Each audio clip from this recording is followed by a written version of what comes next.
மாமே, இந்த லெஸ்பியன் கப்பல் கே கப்பல்ல இருக்கானல.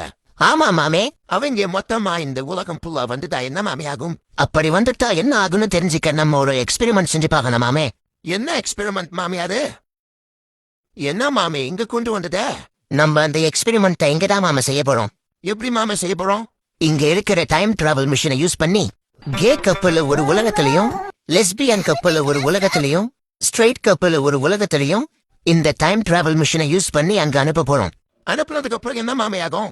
இவங்க 3 பேரையும் அங்க அனுப்புனதுக்கு அப்புறம் இந்த டைம் டிராவல் மிஷினை யூஸ் பண்ணி 100 வருஷம் முன்னாடி போய் பார்க்க போறோம். ஓகே மாமே, அவங்க எல்லாரையும் அங்க அனுப்பியாச்சு. இப்ப 100 வருஷம் முன்னாடி போய் பார்க்கலாம். முதல்ல ஸ்ட்ரெயிட் கப்பல் எந்த அளவுக்கு டெவலப் ஆயிருக்காங்கன்னு போய் பார்க்கலாம். வாவ், இந்த 100 வருஷத்துல நல்லா டெவலப் பண்ணிருக்காங்க மாமே. டோட்டலா இந்த இடத்தையே சேஞ்ச் பண்ணிருக்காங்க. சரி, நம்ம அடுத்து லெஸ்பியன் கப்பல் எப்படி இருக்காங்கன்னு பார்க்கலாம். என்ன மாமே எல்லாரும் எலும்பு கூட கேட்கறாங்க? ஆம்பளைங்க கூட இருந்திருந்தா இவங்களும் ஸ்ட்ரெயிட் கப்பல் மாதிரி டெவலப் ஆயிருப்பாங்க மாமி.